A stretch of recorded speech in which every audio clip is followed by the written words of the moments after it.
안녕하십니까 여러분. 오늘은 여기에 쓰여 있는 부채라는 두 글자를 가지고 말씀을 올리려고 합니다.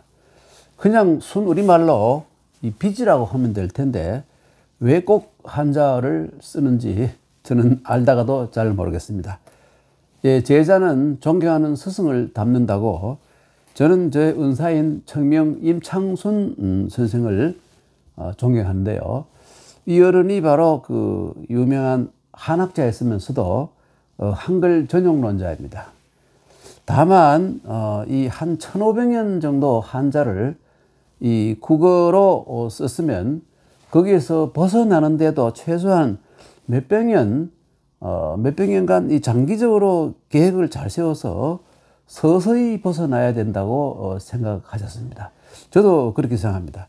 그런데 갑자기 이것을 한글 전용으로 해서 완전 단절을 시켜 놓으면 그 후유증이 참 크지 않을 수가 없습니다. 아주 비근한 예로 이 코로나 백신을 갑자기 만들었으므로 그 의외의 희생자가 계속 발생하는 것이 아니겠습니까? 그래서 이 한글 문맹자도 참 의외로 많이 좀 양산되고 있다고 해도 과언이 아닌 것입니다. 저는 사실 이번에 새해부터 7학년이 되었습니다. 7학년이 되었는데요. 그 60여 년 전에 그 제 어릴 때 시절을 생각하면 금석지감이 너무나 큽니다. 금석지감이라고 해서 지금 금자와 옛날 석자, 금석지감이라 하죠. 금석지감이 참 너무나 큽니다. 엄청나게 세상이 변했습니다. 제가 살던 시골 마을에 그 오랫동안 제일 부잣집이던 집이 그 하루아침에 그 2등으로 내려앉았다는 소식이 있었습니다. 그런데 어떻게 갑자기 이 랭킹이 바뀌느냐 하면 마을의 젊은이 한 사람이 서독의 광부로, 그 당시엔 독일 통일 전이어서 서독의 광부로 몇 년 다녀왔고 그가 이 탄광에서 모아온 돈을 가지고 고향에 들어왔더니 제일 부자가 되어버리던 겁니다. 그런 일이 있었습니다. 하긴 아직 중국과 수교한 1992년부터 했는데 그 바로 직전에 아주 운 좋게 우리나라에 입국을 해서 공사판에 다니며 돈을 모은 조선족 한 사람이 있었는데 고향 연배로 들어가서 큰 부자가 되었다는 그런 사례가 있습니다. 제가 실제로 그 사람을 본 적이 있습니다. 이 과거와 현재가 너무나 다를 때는 조금 전에 말씀드린 금석지감이라고 하기도 하고 또 상전벽해라고, 상전, 뽕나무 상자에다가 뽕나무 밭이 이 푸른 벽자, 이렇게 쓰면 푸른 벽자입니다. 상전이 이 벽해가 된다. 엄청난 변화를 얘기하는 것이죠. 상전벽해. 우리나라가 외면상 참 엄청나게 잘 살게 된 것은 틀림이 없는 것 같은데, 그러나 생각해 보면 이 정신 건강은 옛날보다 못한 감이 참 없지 않습니다. 이 한자랄은 세상 돌아가는 사정에 관심이 참 많아서 하루에 신문을 3가지를 봅니다. 요즘의 기사 가운데서 그 머리에 깊이 박혀서 사라지지 않는 것이 바로 이 나라의 부채, 이 부채라는 거, 이것이 이 두 글자가 머릿속에 박혀서 잘 사라지지 않습니다. 오늘은 이 부채의 두 글자를 중심으로 말씀을 드려보려고 합니다. 2021년 1월 현재 우리나라 국가 부채가 4,900조입니다. 그런데 민간 부채가 4,000조에 육박을 하고 있고 정부 부채가 900조까지 치솟았다고 합니다.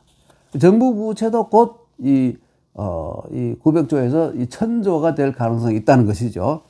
그러니까 합계 한 5,000조가 바로 눈앞에 있는데 이 부채를 다 합하면 국민 1인당 부채, 빚이 바로 1억 원 정도라는 거예요. 5천만이 1억 원, 국민애건 노인이건 할 것 없이 국민 1인당 1억 원의 빚을 지게 된다는 것입니다. 정말 눈앞이 캄캄합니다. 근데 이 어마어마한 이 부채를 누가 갚습니까? 예. 그래서 우리가 대한빚국, 대한빚국이라고 하기도 하죠. 빚이 너무 많은 것 같아요. 그러니까 우리가 지금 잘 산다고 하는 것이 말 그대로 빚잔치가 아닌가 하는 생각이 들 정도입니다. 여기에 우리가 가장 우려하는 저질 대중영합주의, 아주 저질의 대중영합주의적인 정치가 기승을 부리면 나라 꼴은 이 고종 순종 시대가 재현되는 그러한 상황이 될까 참 두려워집니다. 우리가 지금 상황이 백척간두에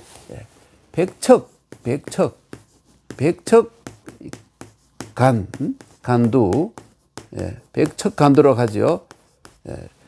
백척이나 되는 이 대나무 막대기의 끝부분이에요. 그러니까 백척이나 되는 이 끝부분 여기에 있는 거랑 마찬가지입니다. 그러니까 백척간두에 있는 상황이고, 또 여러분 나라를 정말 걱정했던 이 총나라의 그 미래를 걱정했던 제갈공명이 이제 위나라를 치러 가면서 그 후주인 유비 아들 유선에게 쓴 출사표에 보면 위급 존망지처라고 해서 위급 아주 국가가 위급하고 그래서 존재하느냐 망하느냐 하는 그러한 시절, 위급 존망지추라는 그 용어가 있는데 참 유명한 용어죠. 우리가 사실 백척간두에 위급 존망지추에 있는 게 아닌가 하는 그러한 이 걱정이 참 가득합니다. 근데 지금 이때 이러한 상황에서 정신을 바짝 차리지 않으면 이런 용어가 있어요. 이 취할 취자에다가 꿈몽자, 취생몽사, 취생몽사하게 됩니다. 이게 무슨 말이냐면 술에 취한 듯, 그리고 꿈속을 헤맨 듯, 그렇게 뭐가 뭔지 모르고 사는 거, 그러다 죽는 것이죠. 이것을 취생몽사라고 합니다. 이 말은 여러분 성리학이죠. 성리학 그러면 반감을 느끼는 사람들이 많겠습니다만은 하여간 이 성리학의 이 대가인 이 북송 때의 성리학을 개창했다고 할 수 있는 대가인 이 송나라 때의 이천 선생이라고 그래서 이천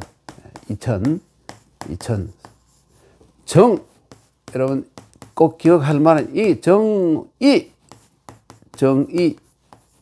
턱이자예요. 정의. 그리고 형이 밝을 명자에다가 길도자, 정명도. 그래서 이 같은 정자에다가 그 형의 이름은 호예요. 넓을 호자. 정의, 정호. 이 형님이고 아운데. 이 정명도가 이천보다 한 20년 앞에 돌아가셨어요. 그래서 동생인 이천 선생이 형님인 이 명도에 관한 글을 쓰면서 어떤 구절이 있느냐 하면 이런 구절이 있습니다. 여러분 한문 시간 한번 해보겠습니다. 비록 숫자죠. 비록 수. 그 다음에 고제, 높을 고자, 제주, 아주 제주가 뛰어나단 말이죠. 제주 뛰어나고 이 밝은 지혜, 명지가 있는 사람, 비록 고제 명지가 있는 사람도, 그 다음에 이 사람이 이 교라는 것은 뭐냐면 이 악교할 때 교자, 혹은 교착할 때 교자예요. 교우, 견문,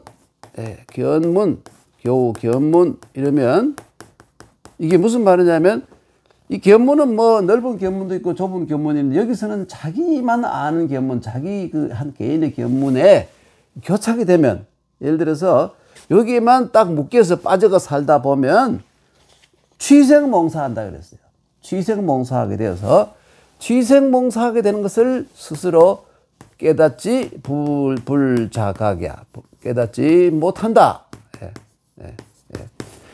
수 고제명지라도 겨우 견문이면 그 다음에 여기 이것이죠. 이 취생몽사를 불자각이야. 그러니까 정신 차리고 넓고 깊은 시야를 가지고 이 자신과 세상을 살펴야 된다 하는 이러한 말을 한 것이 바로 이 정의, 정자이죠. 그래서 형정화와 아우정의를 보통 우리가 이정이라 그래요. 이정, 두 정씨. 그래서 이정이라 그러는데 바로 그 10세기에 시작하는 그 송나라 때 일어난 신유학, 신유학이라 그래요. 공자맹자의 이 과거에 이 주나라 때죠. 주나라 춘추 시대, 춘추 전국 시대 때 이때의 공자맹자의 유학을 원시유학이라고 한다면 바로 10세기부터 11세기 내려오면서 이 정자 이정이 만든 신유학, 그리고 남송의 북송의 이 북송 사람들이죠. 그 남송 시대의 주자, 주희지요. 주자라 그러는데 이 주희가 바로 이 두 분의 학문을 계승해서 신유학의 집대성자가 되었습니다. 그 조선 500년 동안 조선 사상사에 가장 큰 영향을 끼친 학문이 바로 성리학이고, 성리학, 그리고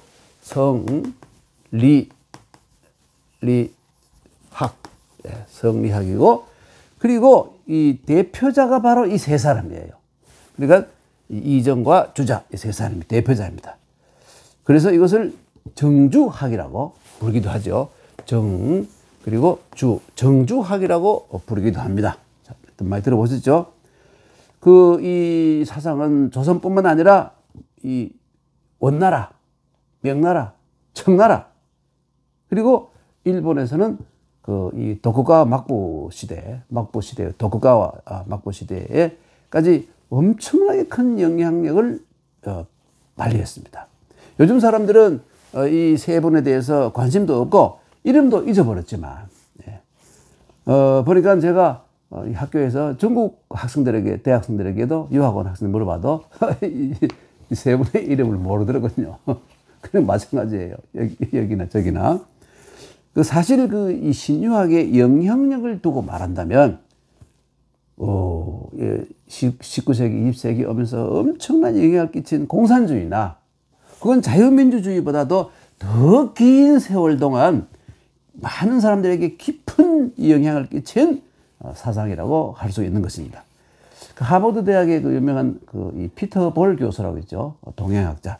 이분이 신유학을 어떻게 정리했느냐면, 첫째, 현대 이전에 마지막으로 등장한 최고급의 순수관념론이다. 두 번째, 아주 극점에 다다른 봉건시대의 이데올로기다. 이 사회체제가 봉건시대라는 것을 겪지 않을 수 없었다 하죠. 어쨌든 이 봉건시대의 이 극점에 다다른 이 봉건시대의 이데올로기가 바로 성리학이다. 그리고 후기 봉건시기의 전기 봉건시기 아닌 후기 봉건시기, 그 송나라 때부터 치죠. 10세기부터 새로운 유교이다. 그러니까 공자맹자의 원시 유학과는 좀 차원이 다른, 구분해야 된다는 이런 말이죠. 그 다음 네 번째가 봉건 전제주의를 지지하는 관료 철학이다. 이게 아주 맞는 말입니다.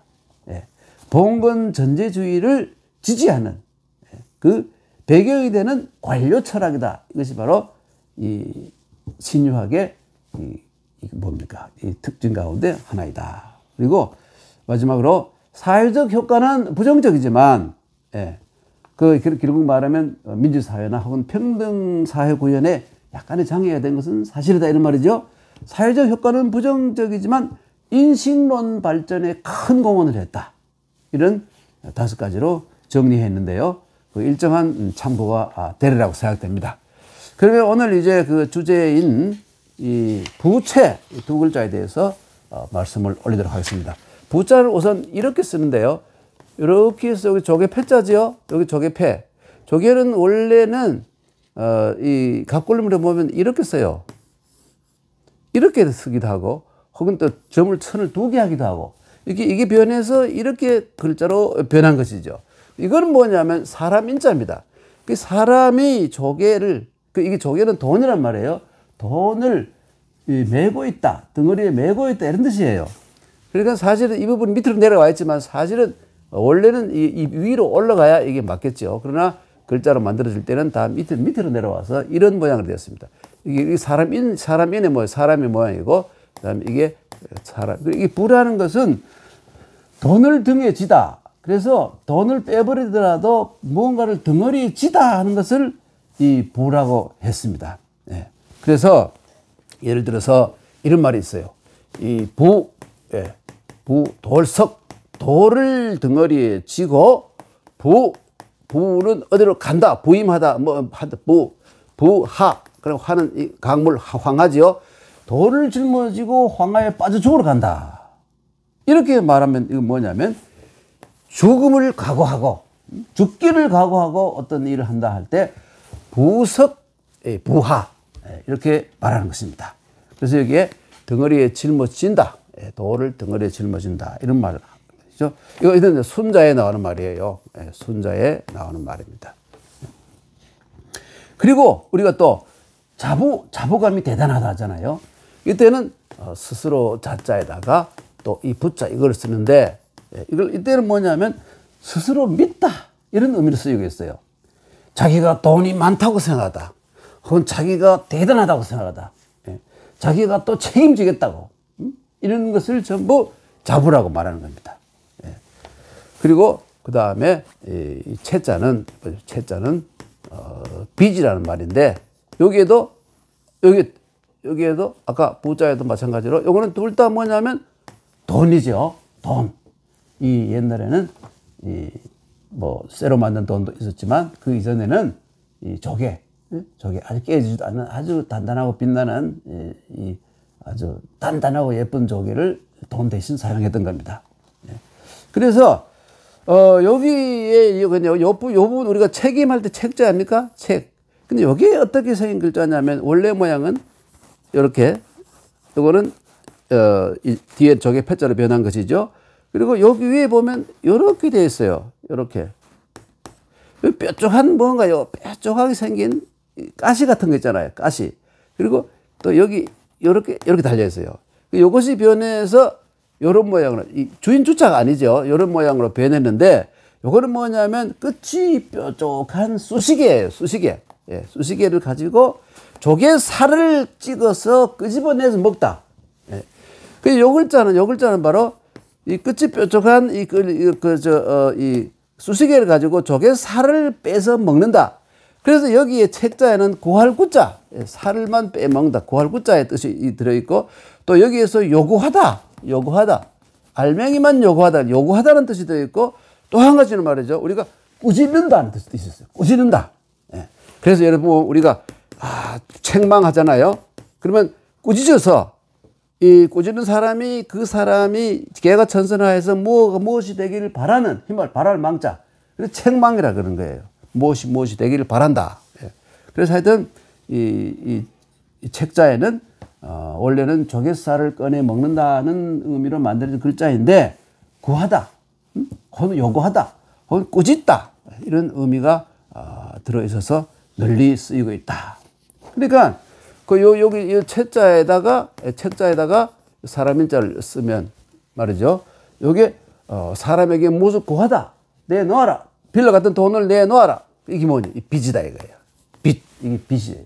조선시대 문헌을 뒤져봤더니 빚을 이렇게 쓰기도 하고, 이렇게 쓰기도 하고, 나오는 대로 썼더군요. 시읒, 디귿, 지읒 다 조선시대에는 세 가지를 다 변경해서 썼어요. 그래서 우리말인데 이 한글로 훈민정음으로 표현하다 보니까 이 세 가지 다 나온 거예요. 요즘은 이걸로 굳어졌지만 원래는 이렇게 쓰기로 했다는 겁니다. 그러니까 부채는 결국은 뭐냐면 빚지다는 말이죠. 빚을 지다 이런 말인데, 사실 우리 속담에는 이런 말이 있어요. 죽으면 죽었지 빚지고는 못 산다. 빚지고는 못 산다. 근데 이 빚에는 보면 결국 원래 첫 번째 뜻은 돈을 빌려가지고 갚지 못했는, 이게 돈 빚이지만, 의미가 넓어져 가지고 마음의 빚도 빚이라 그래요. 마음의 빚도 빚지고는 갚지 않고는 못 산다. 그러니까 이런 우리 민족이 지혜가 녹아 있는 속담에 이런 말이 있는 거 보면 사람이 국가가 오기가 있어야죠, 그렇죠? 이 빚 그만 지고 이제 갚아야죠. 빚을 후손들에게, 자식들, 손자들에게 물려주고 세상에서 사라진다면 얼마나 비겁한 짓입니까, 여러분? 빚 그만 내야 되겠습니다. 빚잔치 그만해야 되고, 이제는 좀, 이 빚을 좀 탕감하고, 이 다른 나라에 빚을 주는, 빚을 받는 나라가 돼야지 말이죠. 빚지고 사는 나라가 되면, 이게 나라 꼬라지, 무슨 꼬라지입니까? 오늘은 이 부채, 이 두 글자를 가지고, 이 한자랄 영감이 객적은 말씀을 올렸습니다. 보아주셔서 감사합니다.